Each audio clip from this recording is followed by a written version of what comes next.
Boa noite a todos.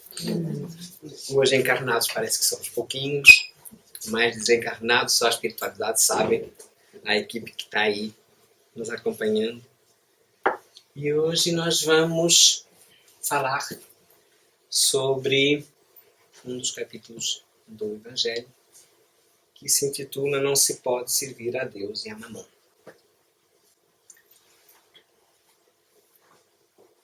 E nos diz que o Senhor não te identificará pelos tesouros que ajuntaste, pelas bênçãos que retiveste, pelos anos que viveste no corpo físico. Reconhecer-te-á pelo emprego dos teus dons, pelo valor das tuas realizações e pelas obras que deixaste em torno dos teus próprios pés. Vamos então desenvolver essa ideia, porque chegamos a essa encarnação quando nascemos do ventre de nossas mães sem nada, e é sem nada material que a gente vai partir também. Portanto, hoje é sobre isso que a gente vai desenvolver. E o título nos fala de Mamon, que na antiguidade, conforme sabemos, eram cultuados muitos deuses. Mamon, contudo, não era o nome de uma divindade, mas sim um termo de origem aramaica, que significava dinheiro ou riqueza. E depois foi tornado uma divindade pagã que representava o dinheiro ou as riquezas materiais. E eu me lembrei então de pegar num dos bons trabalhos que a humanidade tem lançado para o mundo, e nesse caso é a tradução de Haroldo Dutra Dias do Novo Testamento, e que nos fala exatamente sobre o termo de Mamon, e que eu vou ler exatamente aquilo que ele nos diz.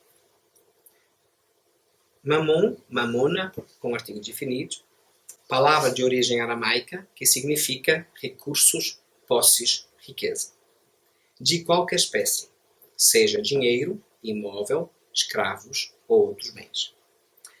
Os lexicógrafos da origem aramaica sustentam que essa palavra, possivelmente, seja derivada da raiz amã, que é o que é confiado, ou aquilo em que se confia, para expressar aquilo que é confiado ao homem por Deus.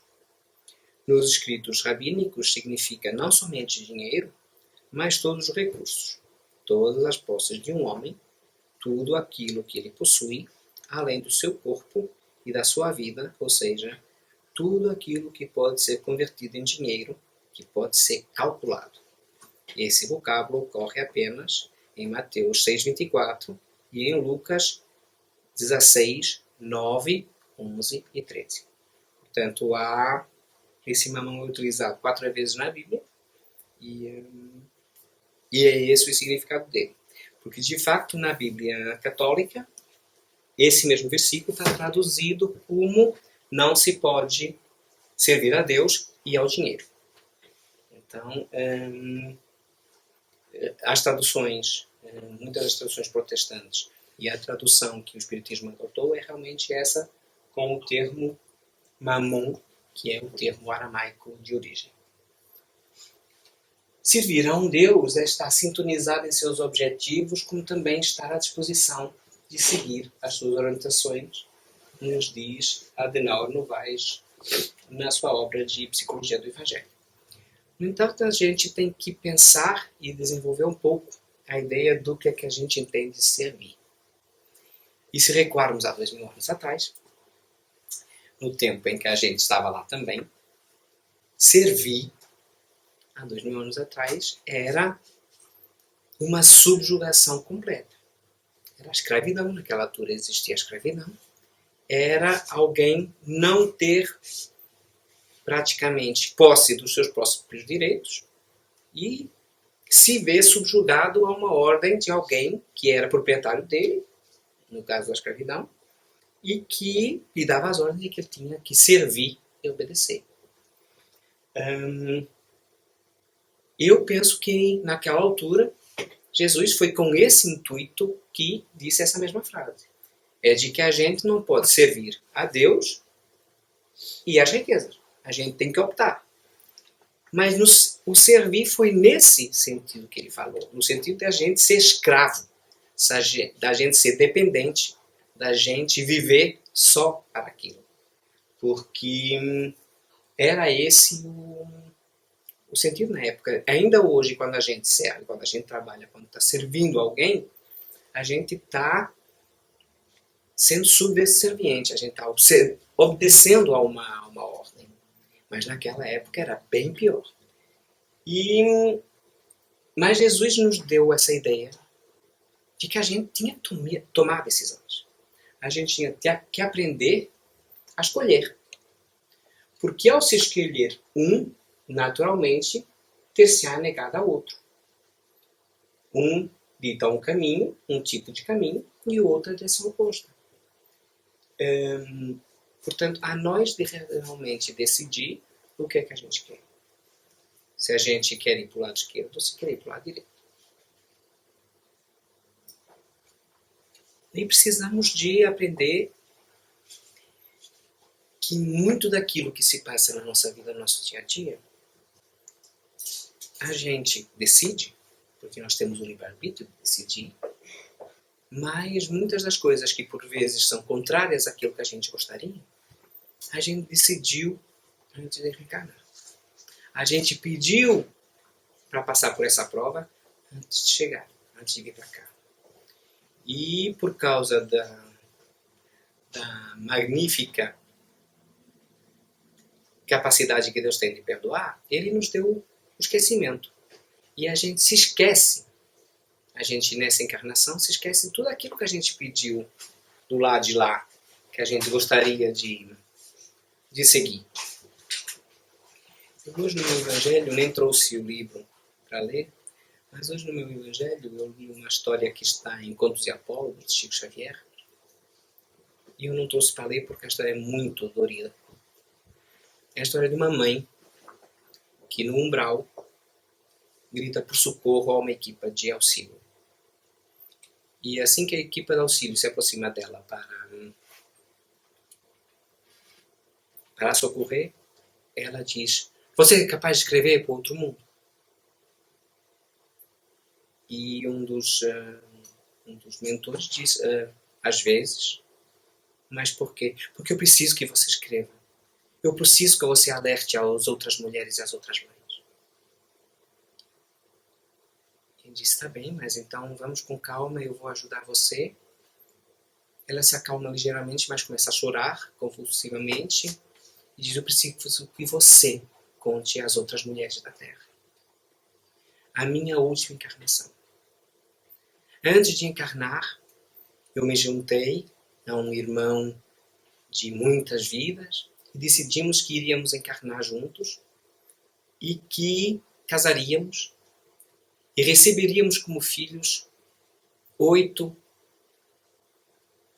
inimigos nossos. 8 pessoas a quem nós tínhamos feito muito mal, a quem nós tínhamos muitas dívidas e queriam nascer no nosso seio para que a gente pudesse ajudar eles a evoluir, para que eles pudessem se desenvolver com a nossa ajuda.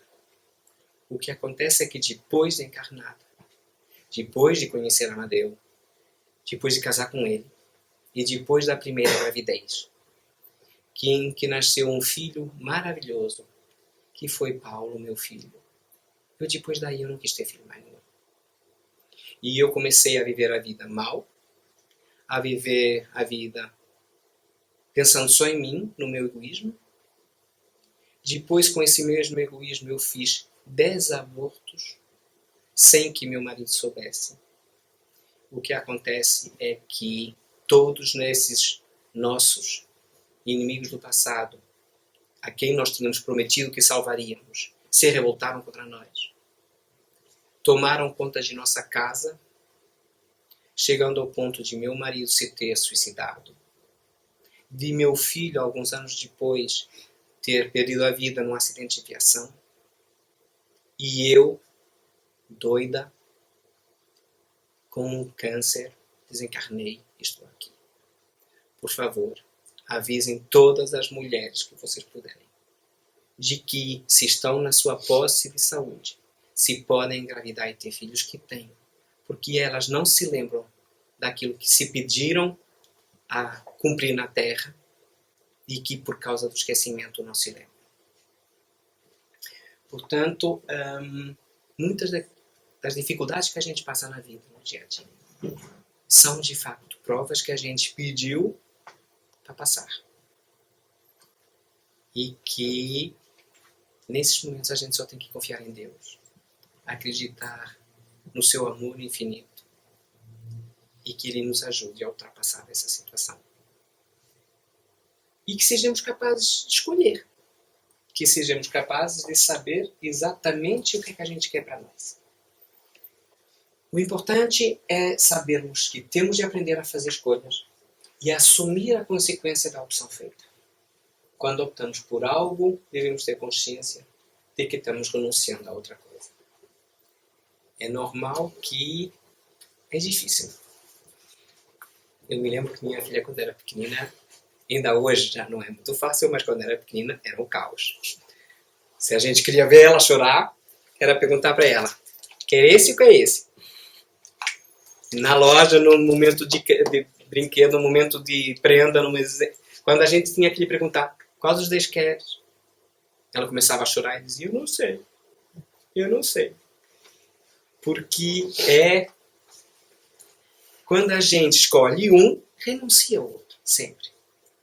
Então a gente tem que aprender que é uma lei natural e que, por muito difícil que seja, ela vai estar permanentemente conosco e a gente tem que fazer opções na vida. E eu levava os dois ou nenhum. E às vezes eu levava os dois ou nenhum. Não, mas é difícil. E a gente dizia: mas escolhe um. Não. E depois para a gente, às vezes dizia: não, os dois não pode ser. Só pode ser um. Não. E pronto, e às vezes vinha sem nenhum. Mas, continuando, Jesus no Novo Testamento, em Mateus, em Lucas e em Marcos, e esses três apóstolos, eles, a cada um à sua forma, eles escrevem a segunda história com Jesus. Então, aproximando-se dele um mancebo e disse: bom mestre, o que devo fazer para adquirir a vida eterna? E respondeu Jesus: por que me chamas bom? Bom só Deus é. Se queres entrar na vida, guarda os mandamentos. Que mandamentos? Retrucou o mancebo. E disse Jesus: não matarás, não cometerás adultério, não furtarás, não darás testemunho falso, honra teu pai e tua mãe, e ama o teu próximo como a ti mesmo. E o moço lhe replicou: tenho guardado todos esses mandamentos, desde que cheguei à mocidade. O que é que ainda me falta? Disse Jesus: se queres ser perfeito, vai, vende tudo o que tens, dá-o aos pobres, e terás um tesouro no céu. Depois vem e segue. Ouvindo essas palavras, o moço se foi tristonho, porque possuía grandes haveres. Jesus disse então a seus discípulos: digo-vos em verdade, que é bem difícil que um rico entre no reino dos céus. Ainda uma vez vos digo, é mais fácil que um camelo passe pelo buraco de uma agulha do que entrar um rico no reino dos céus. E agora vamos explicar uma outra parte da Bíblia sobre a história do camelo. Porque camelo era um termo que era usado em aramaico, que significava camelo, propriamente dito, mas que significava também um cabo com que se amarravam os barcos, que eram feitos com pelo de camelo e que eram designados pelo mesmo termo.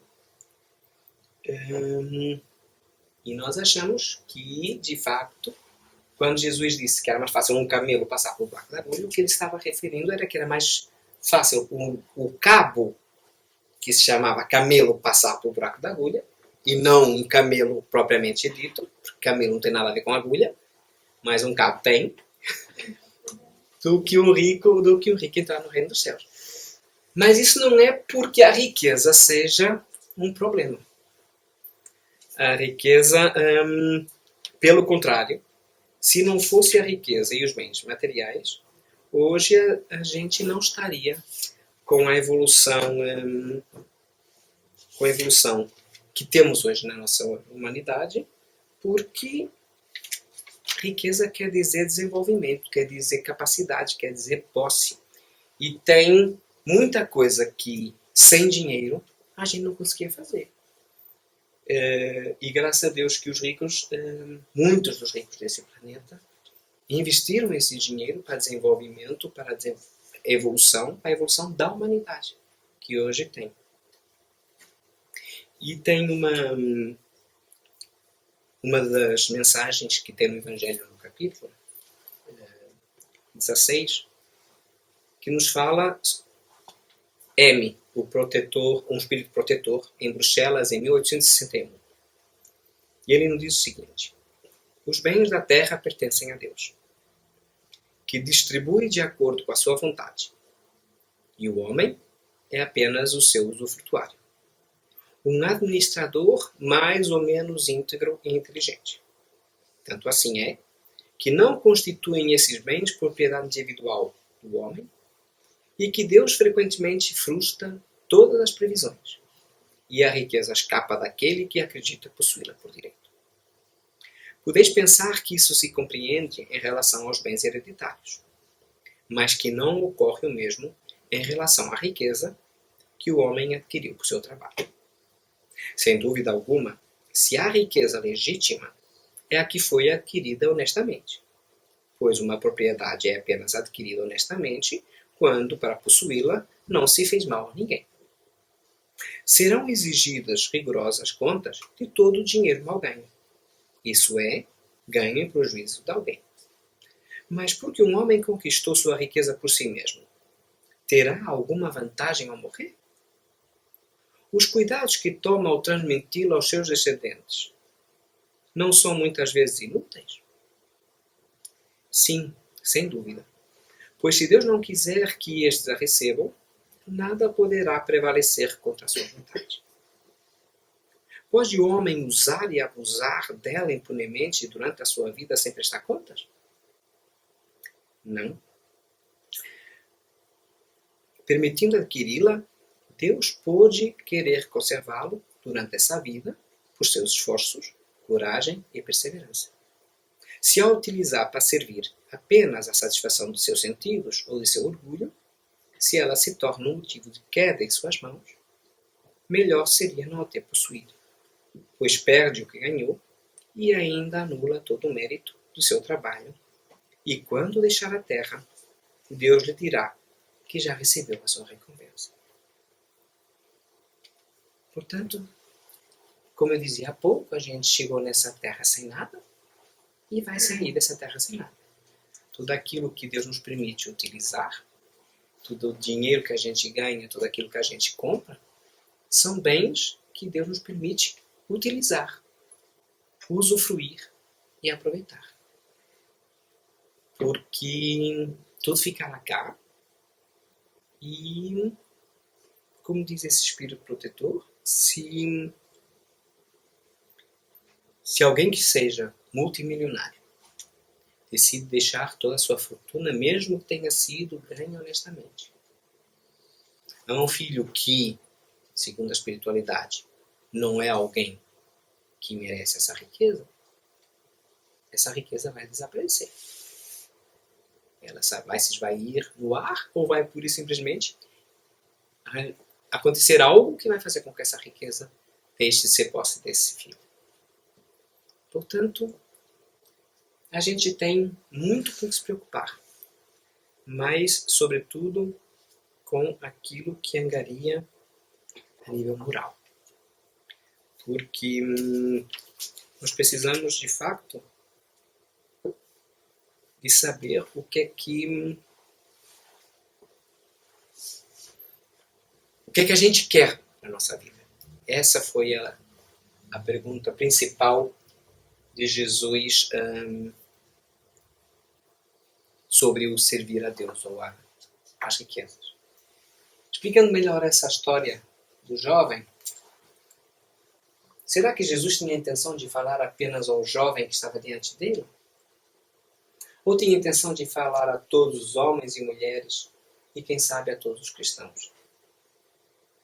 A sua palavra queria referir-se a uma escolha pessoal Ou significava um ideal a ser procurado por toda uma sociedade? A pergunta de Jesus ao jovem rico deveria ser dirigida não só para a sociedade inteira, como também para cada pessoa que a integra. Ela nos coloca diante de opções sérias e duras, que residem na raiz da nossa atual e dolorosa insatisfação com a situação mundial. Continuando, Carlo Maria Martini, na obra Viver os Valores do Evangelho, continua dizendo: o que Jesus propôs ao jovem rico, liberdade de coração, libertação das correntes que nos prendem aos desejos, terreno e sincera preocupação com os outros. Libertação de coração, esta é a chave que nos abre a possibilidade do discernimento. A verdadeira solicitude pela justiça social, a preocupação com pobres e sofredores, a abertura com os problemas de outras nações, a questão de uma ordem social universal capaz de fazer nascer uma nova civilização de amor. Um outro espírito, nesse mesmo capítulo, chamado Pascal, em Genebra, em 1860, enviou essa mensagem que Kardec publica no Evangelho.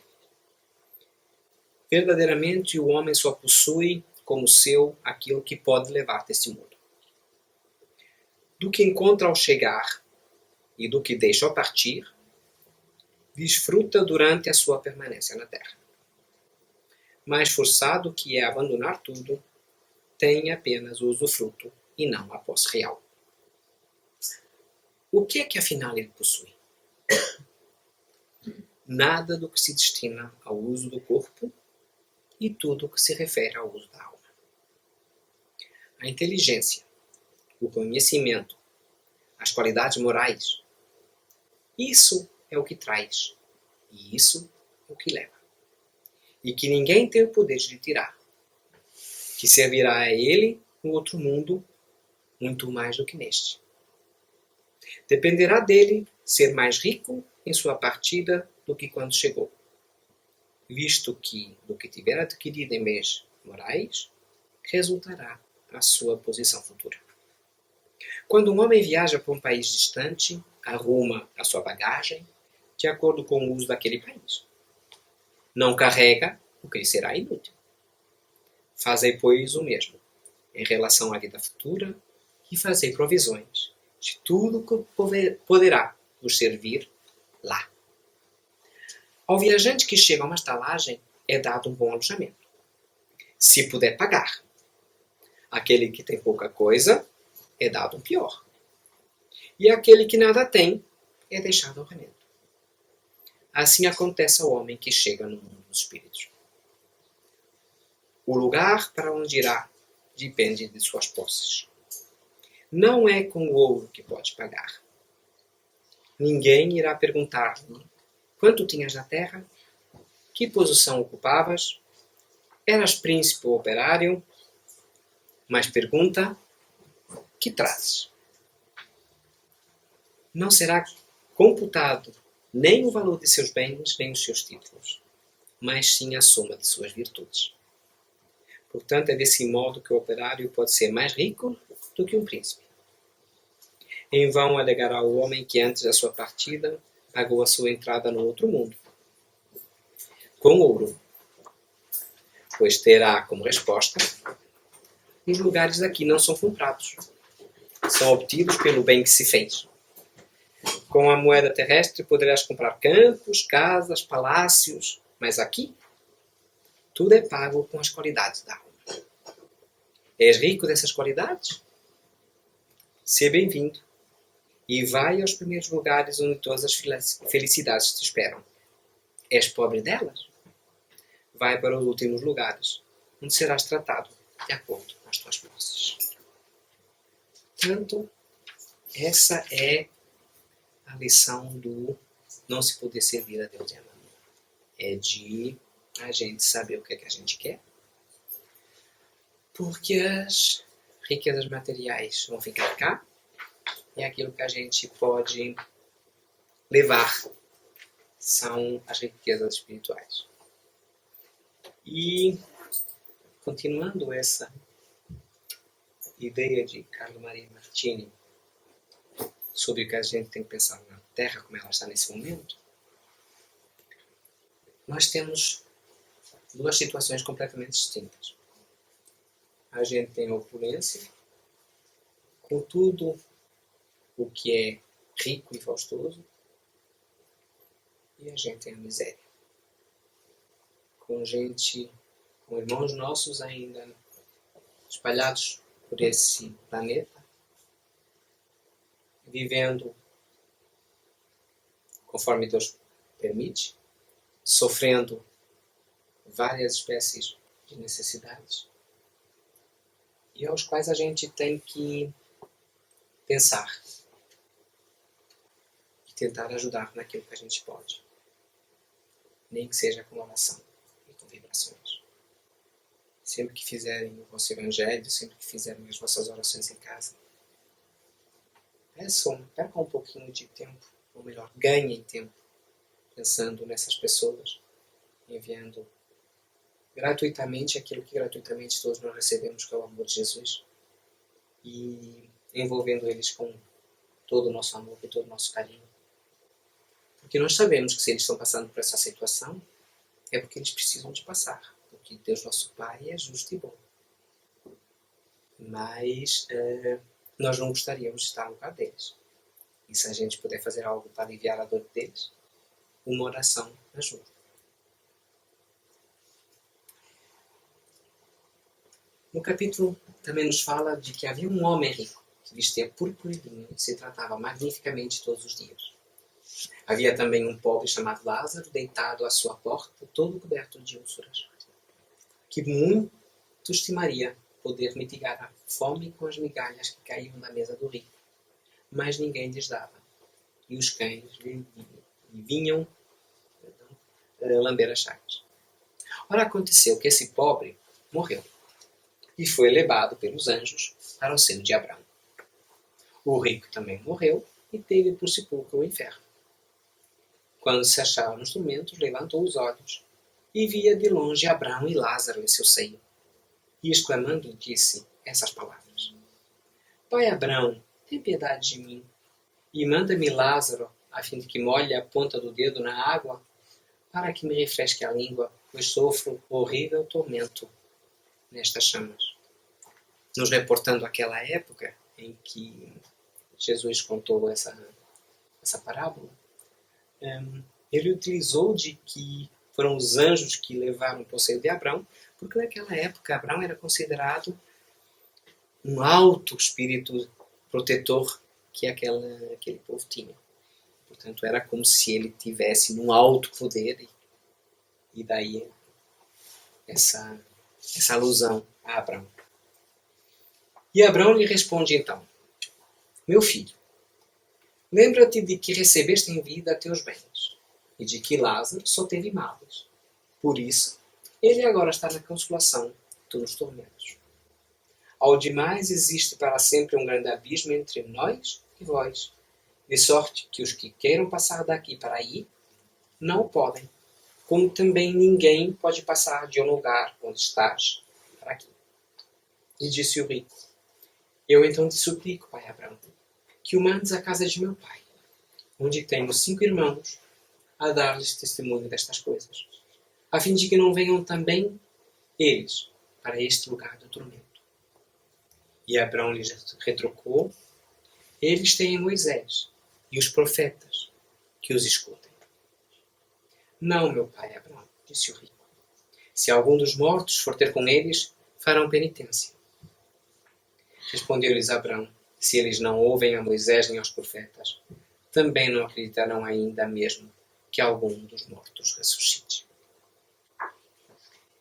Essa passagem tem tanta riqueza sobre espiritismo, quando as religiões do mundo se recusam a acreditar de há comunicação dos espíritos, quando se recusam a acreditar de que os espíritos podem se comunicar, aqui tem várias das coisas. Isto é uma passagem do Novo Testamento e tem várias das coisas que o Espiritismo tanto fala. Fala primeiro de que Abraão responde de que estão em dois planos, de que existe um grande abismo entre nós e vós. E isso é que no Espiritismo a gente explica que há uma grande diferença de evolução entre os espíritos. E os espíritos que estão enraizados no mal não conseguem ver os espíritos enraizados no bem. Os espíritos que já evoluíram conseguem andar por onde querem, mas aos espíritos menos evoluídos esse movimento é desvedado. Existe esse tal grande abismo, mas ele pede que envies que Abraão enviasse um espírito à casa de seu pai e de seus 5 irmãos. Porque, de fato, ele sabia que eles, como espíritos, podiam comunicar-se. E Abraão lhe respondeu que, se não ouvem nem a Moisés nem aos profetas, também não acreditarão, mesmo que alguns dos mortos ressuscite. E isto foi há 2000 anos. Por isso é que o Espiritismo, só há 150 anos, é que, de facto, a humanidade já estava com uma capacidade mais aberta, com uma necessidade mais aberta de ter respostas que eles, naquela altura, não podiam ver. E foi nessa altura, então, que a espiritualidade decidiu que sim, essa é a hora de que o espiritismo possa aparecer na Terra e possa abrir os olhos das pessoas, para que elas compreendam que, quando a gente morre, a gente só passa para um outro aspecto de vida, que a vida continua do lado de lá e que toda essa vida continua. E que nós temos que saber o que é que a gente quer no momento do nosso desencarne. Há também alguns perigos da riqueza. Muitos hoje apelam a Deus em busca de bens materiais, porém Paulo exorta de que o cristão se contenta ao ter as necessidades básicas suprimidas. Isso já foi há 2000 anos e Paulo nos diz em Filipenses 4:13 de que que todos apelam a Deus para a busca dos bens materiais. Porque foi sempre um problema de toda a humanidade. A gente preocupou-se sempre com aquilo que a gente sente. É verdade, é muito difícil a gente imaginar como é que é quando a gente se encarna. Tenho pensado nisso há alguns dias. Mas como é que é? A gente aconselha os outros a dizer, amor, a gente só passa daqui para ali. Mas e como é que é o daqui para ali? Como é que vai ser para cada um de nós quando a gente se encarnar? Eu começo a brincar um pouco comigo mesmo sobre esse assunto, porque isso pode acontecer a cada um de nós de um momento para o outro. Isso é uma das coisas mais... É a única coisa que a gente tem segura na vida é que vai morrer. Que a gente não fica, nenhum de nós fica aqui. Então, como é que nós vamos enfrentar essa situação e como é que se passa para lá? E, no entanto, a gente não se preocupa em preparar a mala para ir para o lado de lá. A gente está preocupada com a mala para ir para Portugal, para ir para o Brasil de férias. A procura da riqueza traz somente tristeza e tropeços na vida de quem quer seguir a Deus, pois vem de um coração enraizado no mundo e não no Senhor. Nós temos que realmente pensar que temos que começar a seguir a Deus. Porque as riquezas são tão efêmeras. Que coisa mais simples não é a gente comprar um iPhone? Ficar todo contente que tem um iPhone. Gastar uma fortuna na compra de um iPhone. E depois ele cai na sanita.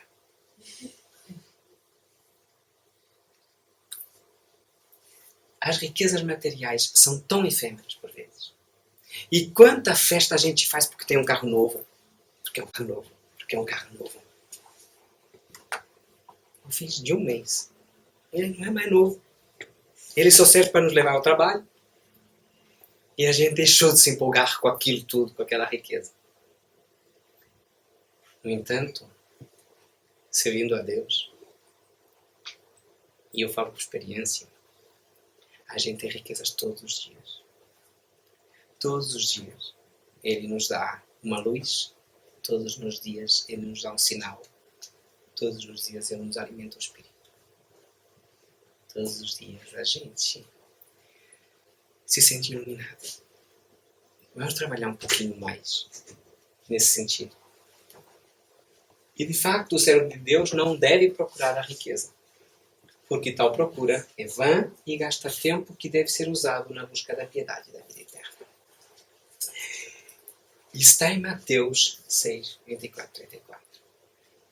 Precisamos de facto de começar a procurar um pouco mais naquilo que a gente não tem certezas. Nós não temos certezas de como é que é a vida do lado de lá. Nós não temos certezas de nada, a não ser daquilo que nos vem contando.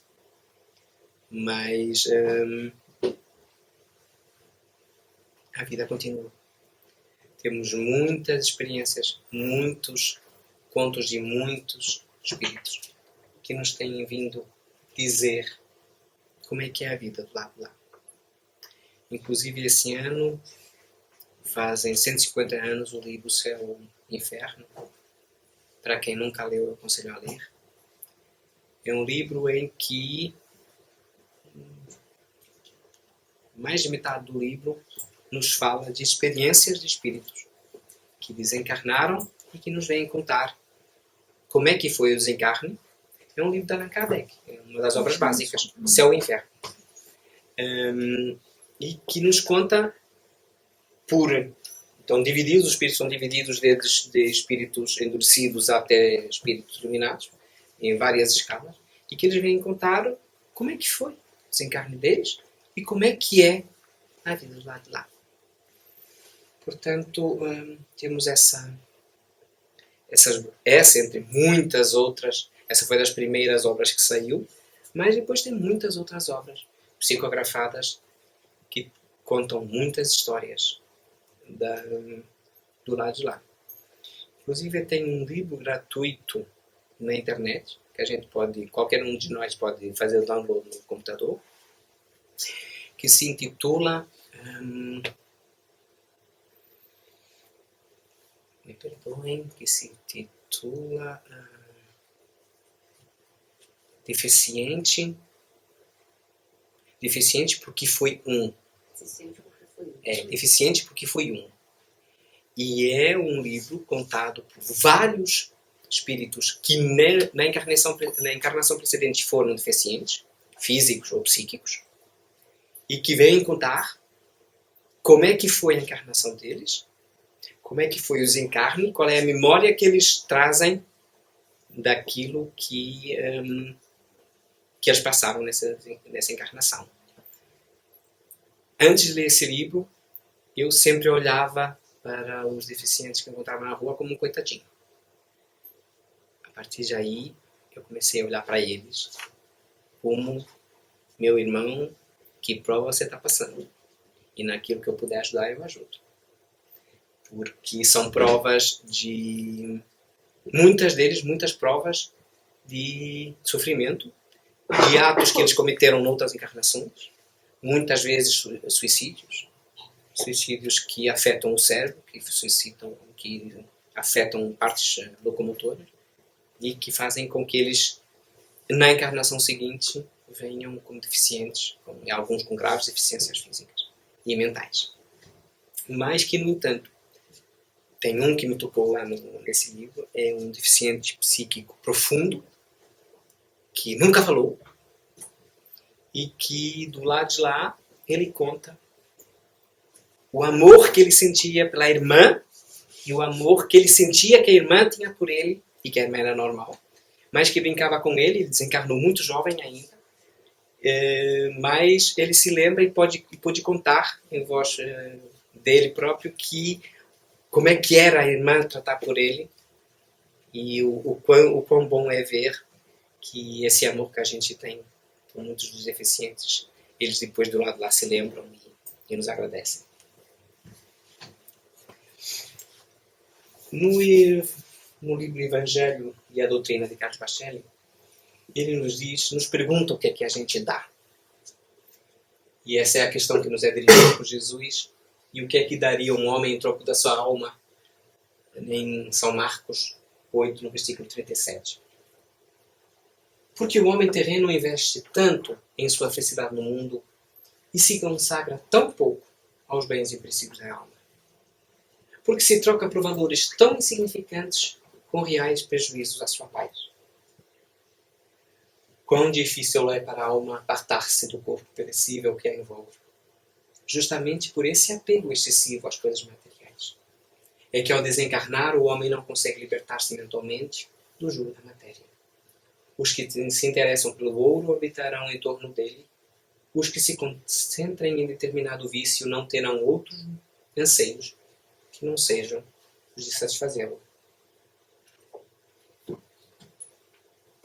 Que temos dado em troca de nossa alma. Temos oferecido na interessante transação a nossa renúncia, o nosso sacrifício, o nosso devotamento, o nosso idealismo, a nossa boa vontade, a nossa solidariedade. Temos aberto mão do que não interessa para as nossas ambições de caráter espiritual?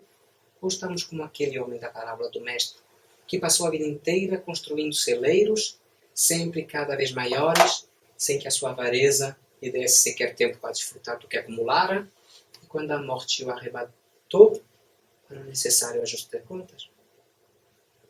Meditemos com seriedade na questão que o Senhor nos propôs. Se o homem do mundo é rico pela medida do que retém, de acordo com a contabilidade divina, o homem, seja na terra ou no além, é afortunado na proporção exata do que doa. Portanto, a gente tem que aprender também a partilhar um pouco que a gente tem.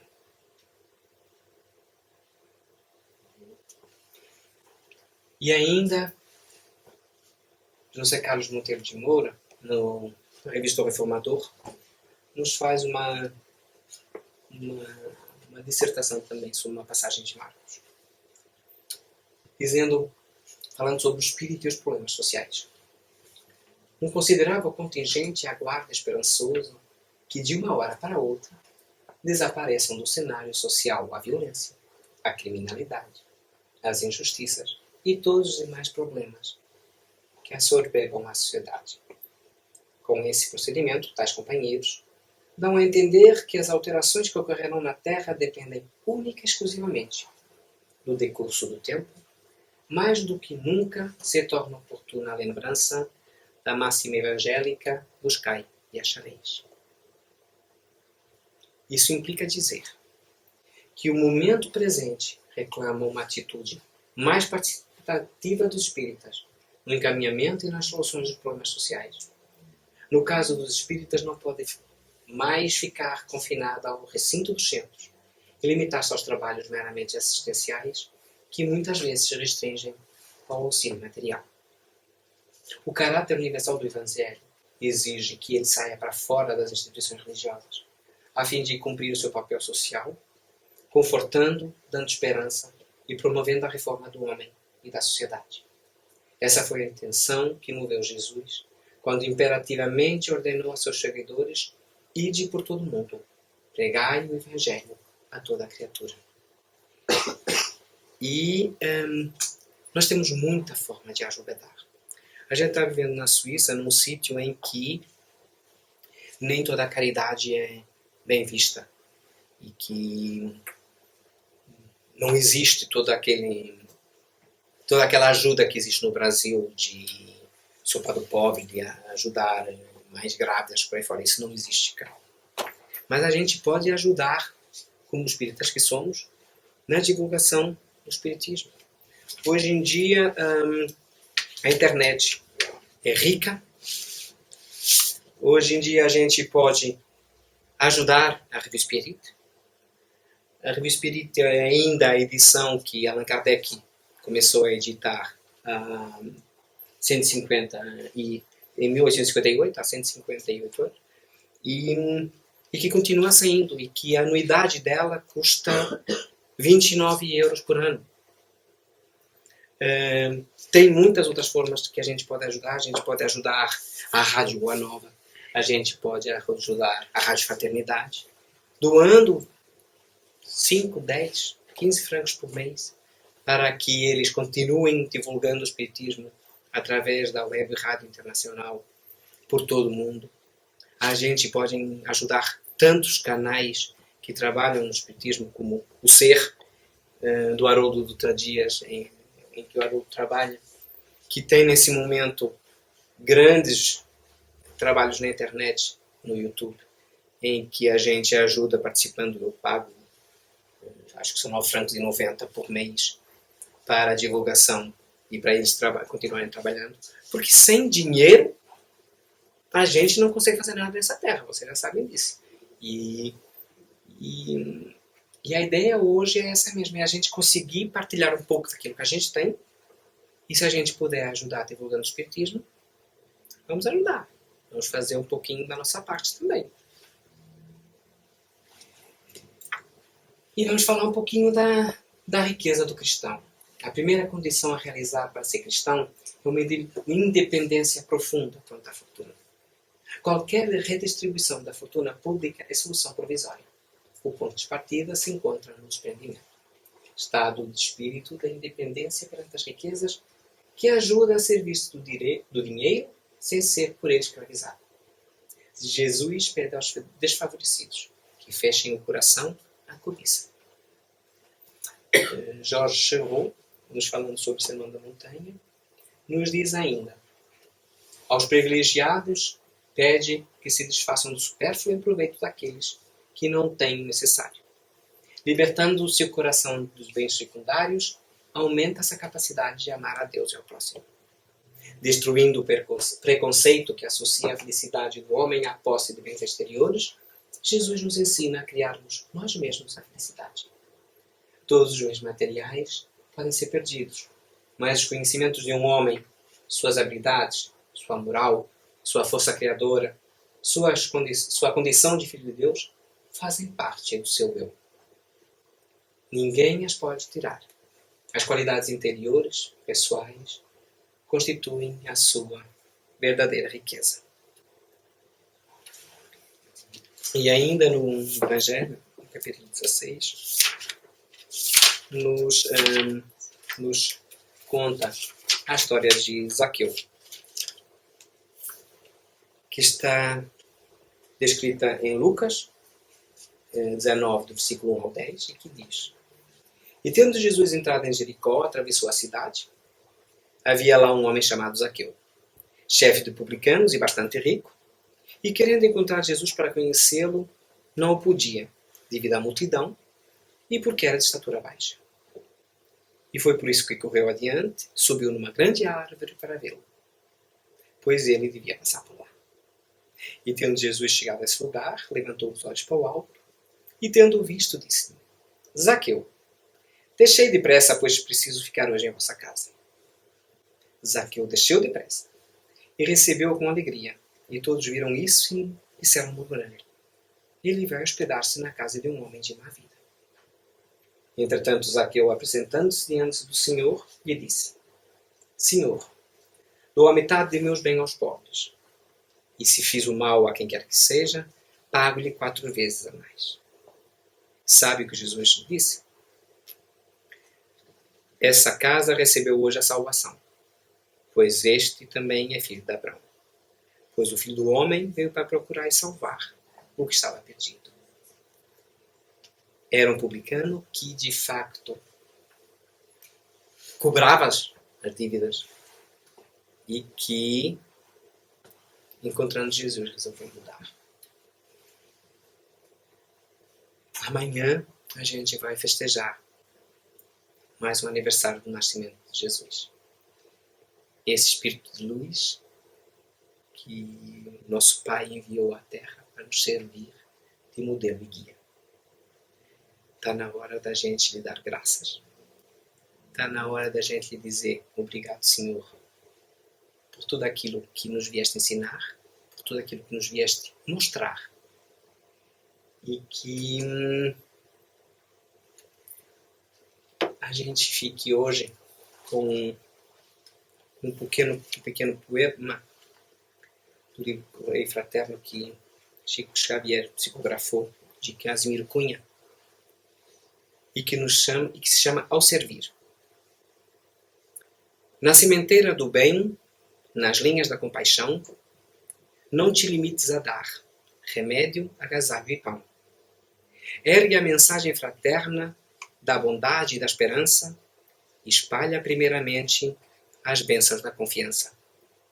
Ajuda com discrição, não te comportes a esmo. A chaga dos semelhantes podia estar em ti mesmo. Recolhe a criança em sombra, relegada ao desalinho, qual se tivesses nos braços o corpo do teu filhinho. E escuta os velhos da estrada, que por tristes sofrem mais, como se ouvisses pulsando o coração de teus pais. Junto a qualquer sofredor, em vez de lamentação, estende amor e alegria, que ele é sempre nosso irmão. Todos somos uns dos outros, toda a terra é nosso lar. Sê como um raio do sol, que ajuda sem perguntar. Não ampares reprovando, toda a malícia é cruel, socorro com reprimenda é pão recheado a fel. Semeia a luz no teu campo, não durmas no teu arado, seguimos perante Deus, todos juntos lado a lado. Se atendes à caridade, não te esqueças cada dia de que é preciso servir sempre, como Jesus serviria. De Casimiro Cunha.